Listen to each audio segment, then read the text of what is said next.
It's time now for another business update with Yuka Waye, who joins me here in the studio. Yuka, the British government has now taken emergency measures as panic buying has caused petrol stations across the kingdom to run dry. Well, emergency measures indeed. Oil giant BP said nearly a third of its petrol stations in the UK had run out of fuel on Sunday as people rushed to the pumps, despite reassurances from the government that the country had ample fuel in stock. The crisis forced the government to suspend competition laws to make it easier for companies to share information and coordinate their response.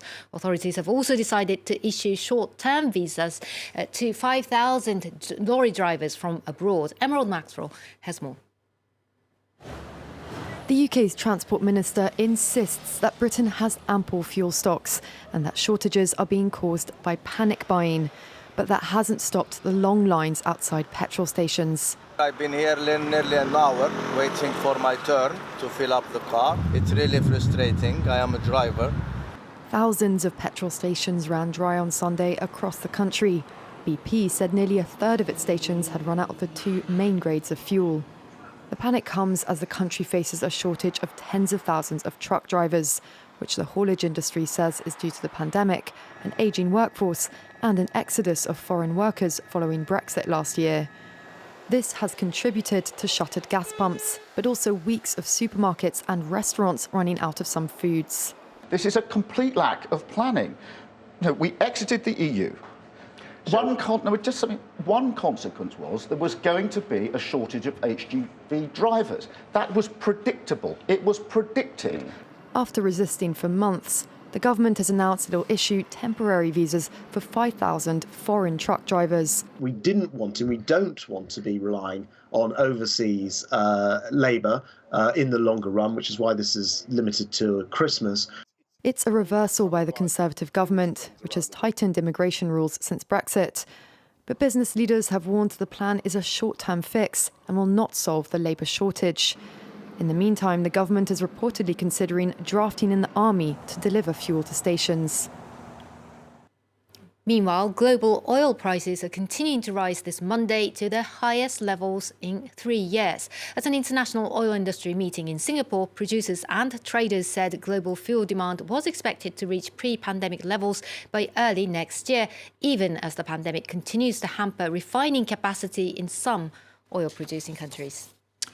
Well, staying on energy, Hungary is expected to sign a new deal with Russia's Gazprom. The head of Gazprom is in Budapest today, as the two sides are expected to sign a new long-term gas deal later on this Monday. Hungary last month said it had agreed on the terms of a new deal with Russia, which would take effect on October the 1st.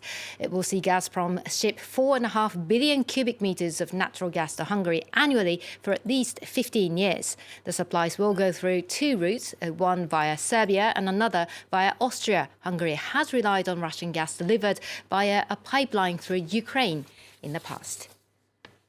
Now, Yuka, what is moving financial markets at the start of this week? Well, Tom, last week a lot of attention was on China's property developer Evergrande, that's in the middle of a debt crisis. But contagion fears seem to have receded for now. In Europe, markets started the week on an upbeat note, though stocks seem pretty unfazed by the results of Germany's elections. Business leaders are, though, closely watching what kind of coalition government will be formed to steer the continent's economic powerhouse. Asian markets earlier were mixed this Monday. Evergrande's electric car unit plunged as much as 26% in early trading in Hong Kong.